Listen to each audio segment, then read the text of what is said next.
दोस्तों, मुगलों के भारत आगमन और उनके अंत सीरीज का ये चौथा एपिसोड है। अगर आपने पिछले वीडियो नहीं देखे हैं तो डिस्क्रिप्शन में उनके लिंक दिए गए हैं, आप वहां से सभी वीडियो देख सकते हैं। हसन खान केवल अपने पुत्र की मुक्ति की प्रतीक्षा में चुपचाप बैठा था। जैसे ही उसे ज्ञात हुआ कि उसका पुत्र मुक्त हो गया है और अलवर आ गया है, तो हसन खान आगरा के निकट टोड़ा भीम में महाराणा सांगा से मिल गया। बाबर ने मेवात के शासक हसन खान मेवाती को अपनी ओर मिलाने के हर संभव प्रयास किए, किंतु हसन खान मेवाती अपने पुत्र नाहर खान पर किए गए अत्याचारों का बदला लेने के लिए महाराणा सांगा के पक्ष में हो गया। जब बाबर ने सुना कि महाराणा सांगा एक विशाल सेना लेकर बाबर की ओर बढ़ रहे हैं, तो बाबर ने भी अपनी सेना को तैयार होने के आदेश दिए। 10 फरवरी 1527 को बाबर ने उस्ताद अली कुली द्वारा बनाई गई सबसे बड़ी तोप से पत्थरों के गोले चलवाकर उनका परीक्षण किया। इस तोप से निकला गोला लगभग 2.5 किलोमीटर दूर जा सकता था। यह बाबर के लिए एक अद्भुत एवं उत्साहवर्धक बात थी। तोप की इस सफलता के लिए बाबर ने उस्ताद अली को उपहार देकर सम्मानित किया। फरवरी को बाबर ने आगरा से प्रस्थान करके एक खुले मैदान में शिविर लगाया और सेना की भर्ती की जाने लगी। बाबर के समस्त सूबेदार और सेनापति अपनी अपनी सेनाएं लेकर उस मैदान में एकत्रित होने लगे। बाबर ने उन सबको एक क्रम में जमाना आरंभ किया। बाबर ने अपनी सेना के एक अग्रिम दल को बयाना की तरफ रवाना किया और स्वयं मुख्य सेना के साथ रहा। जब ये सेना बयाना पहुंची तो सांगा के सैनिकों द्वारा घेर ली गई। महाराणा सांगा अब तक 18 युद्ध लड़ चुके थे, जिनमें उनके शरीर पर 80 घाव लगे थे। युद्धों में ही उन्होंने अपनी एक आंख, एक भुजा तथा एक पैर खो दिए थे। महाराणा सांगा संभवतः पानीपत के युद्ध में इब्राहिम लोधी की ओर से भाग लेना चाहते थे, किंतु वह मुजफ्फर शाह के संभावित आक्रमण के कारण पानीपत नहीं जा सके। अब मुजफ्फर शाह की मृत्यु हो चुकी थी, इसीलिए महाराणा सांगा दिल्ली तथा आगरा की ओर बढ़े, जिन पर बाबर ने अपना अधिकार कर लिया था। जब बाबर की सेना का अग्रिम दल बयाना पहुंचा तो महाराणा सांगा के सैनिकों ने बाबर की सेना के अग्रिम दल पर आक्रमण कर उसे परास्त कर दिया। उस दल का नायक संगुल खान जंजुहा वही मारा गया। महाराणा सांगा के सैनिकों ने कित्ता बेग का कंधा फाड़कर बाग काट डाली। इस कारण बाबर के अनेक सेनापति भयभीत होकर भाग खड़े हुए। उन्होंने बाबर को महाराणा सांगा की सेना की प्रचंडता के ऐसे ऐसे किस्से सुनाए कि बाबर भी चिंता में पड़ गया। मेहंदी ख्वाजा इस समय बयाना के किले में था, किंतु वह भी बाबर की सेना के अग्रिम दल की कोई सहायता नहीं कर सका। कुछ दिनों बाद अब्दुल अजीज को महाराणा सांगा की वास्तविक स्थिति जानने के लिए भेजा गया। अब्दुल अजीज के पास 1000 से 1500 सैनिक थे। महाराणा सांगा की सेना ने उन सैनिकों को देख लिया तथा उनमें से बहुत से मारे गए और बहुत से सैनिक बंदी बना लिए गए। इस प्रकार अब्दुल अजीज महाराणा सांगा की वास्तविक स्थिति का पता नहीं लगा सका। एक दिन बाबर को समाचार मिला कि शत्रु सेना तेजी से निकट आ रही है। इस पर बाबर की सेना ने अस्त्र शस्त्र धारण कर लिए तथा घोड़ों को कवच पहना दिए। अब बाबर ने हसन खान मेवाती को राणा सांगा से अलग करने की योजना बनाई।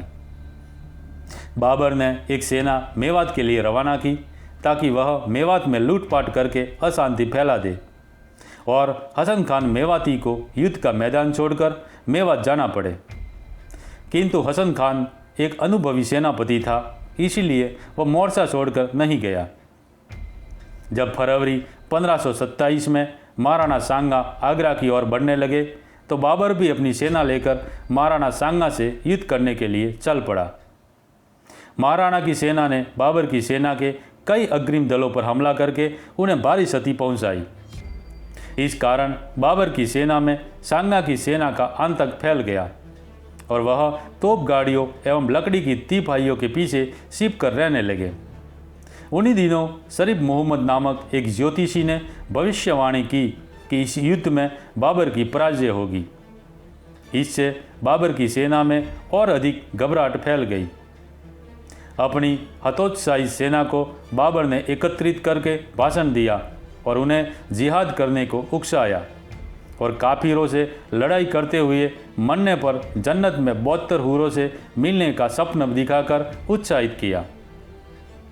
अभी युद्ध आरंभ भी नहीं हुआ था कि बाबर को विभिन्न क्षेत्रों से चिंताजनक समाचार मिलने लगे कि जिन क्षेत्रों को बाबर ने अपने अधीन किया था उन क्षेत्रों के लोग बाबर को सांगा की डाढ़ में फंसा देखकर विद्रोह करने लगे। रापरी, संधवार, दोआब के क्षेत्र, ग्वालियर, संभल में स्थान स्थान पर हिंदुस्तानियों ने बाबर के अधिकारियों को निकालना आरंभ कर दिया। 13 मार्च 1527 को बाबर की सेना ने तोप गाड़ियों और पैदल सैनिकों को सीकरी से आगे बढ़ाना आरंभ किया। उन्होंने गाड़ियों को अपने सामने कर दिया तथा सेना के तीनों तरफ लकड़ी की पहिएदार तिपाहियां लगा दी ताकि सांगा की सेना अचानक बाबर की सेना पर हमला नहीं कर सके। बाबर ने सीकरी से प्रस्थान करने से पहले ही अपनी सेनाओं को कतारबद्ध कर लिया था ताकि कहीं अचानक ही शत्रु का आक्रमण हो जाए तो बाबर की सेना में अफरा तफरी न मचे। बाबर अपने सेनापतियों सहित घोड़ों पर सवार होकर इन सेना के चारों ओर चक्कर लगाता रहता था ताकि सेना की पंक्तियां न बिखरे। इस दौरान बाबर सैनिकों को समझाता रहता था कि उन्हें किस प्रकार युद्ध करना है और किस परिस्थिति में क्या करना है। ये सचमुच बाबर के लिए जीवन मरण का प्रश्न था और बाबर ने इस प्रश्न को हल करने के लिए हर संभव तैयारी की। जब बाबर को महाराणा सांगा की सेना दिखाई दी तो बाबर को अपनी मृत्यु साक्षात सामने दिखाई देने लगी। भयभीत बाबर ने अपने पापों से तौबा करने का निश्चय किया तथा शराब का सेवन न करने की शपथ ली। इस समय बाबर अपनी जन्मभूमि फरगना और अपनी राजधानी काबुल से हजारों किलोमीटर दूर अनजानी भूमि पर खड़ा था। उसके सिर पर एक प्रबल शत्रु खड़ा था और उसके संगी सहायक विश्वसनीय नहीं थे। जो थे वे भी हिम्मत हार चुके थे। हिंदुस्तानियों अर्थात हिंदुस्तान में सदियों से शासन कर रहे अफगानियों की योग्यता एवं नीयत पर बाबर तनिक भी भरोसा नहीं कर सकता था। बाबर ने अपनी आत्मकथा में बार बार लिखा है कि हिंदुस्तानियों अर्थात अफगानी सेनापतियों को जिम्मेदारी भरे कार्य नहीं सौंपे जा सकते थे क्योंकि वे अयोग्य थे तथा धोखेबाज थे। बाबर के पास काबुल से आए अफगानी सैनिकों एवं बेगों की संख्या कई हजार थी जिन्हें बाबर अग्रिम मोर्च से सौंपकर युद्ध करना चाहता था। 17 मार्च 1526 को बाबर की सेना ने खानवा के मैदान में शिविर लगाया। खेमे गाड़ दिए गए और उनके चारों ओर तेजी से खाइयाँ खोदी जाने लगी ताकि रात्रि में शत्रु मुगल शिविर पर हमला ना कर सके। 17 मार्च 1527 को बाबर तथा राणा सांगा की सेनाएं खानवा के मैदान में लगभग एक पहर तथा 2 घड़ी दिन व्यतीत हो जाने पर एक दूसरे के बिल्कुल निकट आ गए। अब किसी भी समय युद्ध आरंभ हो सकता था। इस युद्ध का इतिहास लिखने वाले समस्त लेखकों ने लिखा है कि युद्ध का आरंभ राजपूतों ने किया। कुछ ख्यातों के अनुसार हिंदुओं की ओर से युद्ध का पहला डंका मेड़ता के राजा वीरमदेव ने बजाया जो भगवान श्री कृष्ण की भक्त मीराबाई के ताऊ थे। राजपूतों ने बाबर की सेना के दाहिने पक्ष पर गावा बोलकर उसे अस्त व्यस्त कर दिया। इस पर बाबर ने राजपूतों के बाह्य पक्ष पर अपने सुने हुए सैनिकों को लगा दिया। इससे युद्ध में विकराल रूप ले लिया।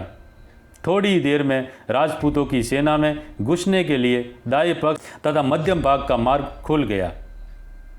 मुस्तफा रूमी ने इस स्थिति का लाभ उठाते हुए अपने तोपखाने को आगे बढ़ाया और राजपूत सेना पर गोलों तथा जलते हुए बारूद की वर्षा आरंभ कर दी।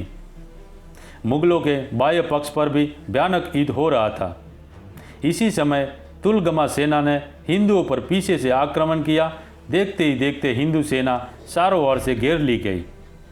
हिंदुओं के लिए तोपों की मार के समक्ष ठहरना असंभव हो गया वे तेजी से घटने लगे। बाबर ने लिखा है कि काफिरों की सेना के बाएं बाजू ने इस्लामी सेना के दाएं बाजू पर निरंतर कड़े आक्रमण किए। इसी बीच राणा सांगा किसी हथियार की चपेट में आ जाने से बेहोश हो गए। इस पर मेड़ता के राजा वीरमदेव राठौड़ महाराणा सांगा को ईद भूमि से सुरक्षित बाहर निकाल ले गए। इस प्रयास में राजा वीरमदेव स्वयं बुरी तरह घायल हुए और उनके दोनों भाई रायमल मेड़तिया एवं रतन सिंह मेड़तिया इस क्षेत्र में ही वीर गति को प्राप्त हुए। महाराणा सांगा की एक रानी जोधपुर की राजकुमारी थी तथा जोधपुर के शासक राव गांगा की बहन थी। राव गांगा किसी कारणवश इस युद्ध में स्वयं भाग नहीं ले पाए, इसीलिए उन्होंने मेड़ता के राजा वीरमदेव को 4000 सैनिक देकर राणा सांगा की तरफ से लड़ने के लिए भेजा था, जो कि गांगा के ही कुल के राजकुमार थे। कुछ ख्यातों में लिखा है कि खानवा के युद्ध क्षेत्र में नगाड़े की पहली चोट वीरमदेव राठौड़ ने की थी। वीरमदेव का छोटा भाई रतन सिंह विख्यात कृष्ण भक्त मीराबाई के पिता थे, जो इस युद्ध में वीर गति को प्राप्त हुए। मीराबाई का विवाह राणा सांगा के बड़े पुत्र भोजराज से हुआ था। जब राणा को युद्ध क्षेत्र से बाहर ले जाया जाने लगा तो मेवाड़ी सरदारों ने सलुम्बर के रावत रतन सिंह सुंडावत से अनुरोध किया कि वह राज्य सिंह धारण करके हाथी पर सवार हो जाए, ताकि राणा के पक्ष के सैनिक उस हाथी को देखकर युद्ध करते रहे। रावत रतन सिंह महाराणा के ही कुल के राजा थे, मगर रावत रतन सिंह सुंडावत ने सरदारों का यह प्रस्ताव यह कहकर अस्वीकार कर लिया कि मेरे पूर्वज शुंडा मेवाड़ की राजगति का त्याग कर चुके हैं, इसीलिए मैं एक क्षण के लिए भी राज्य सिंह धारण नहीं कर सकता, किंतु तुम में से जो कोई भी मेवाड़ के राज्य सिंह धारण करेगा, मैं उसके लिए प्राण रहने तक शत्रु से लड़ूंगा। इस पर मेवाड़ के सरदारों ने हलवद के राजा जाला अज्जा को समस्त राज्य चिन्हों के साथ महाराणा के हाथी पर सवार कर दिया। हलवद गुजरात के काठियावाड़ क्षेत्र में स्थित है।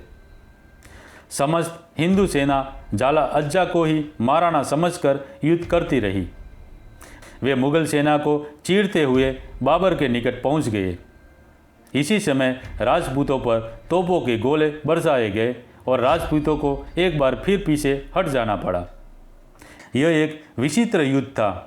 बंदूक से तीर लड़ रहे थे और तोपों से तलवारें लड़ रही थी। यह मुकाबला किसी भी रूप से बराबरी का नहीं था।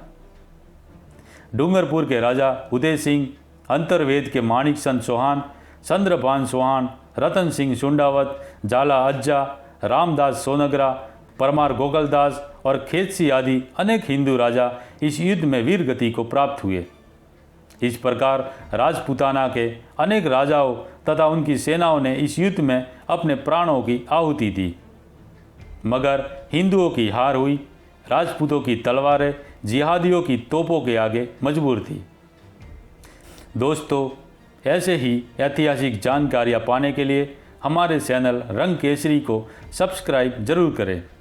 वीडियो को लाइक करना ना भूलें। धन्यवाद।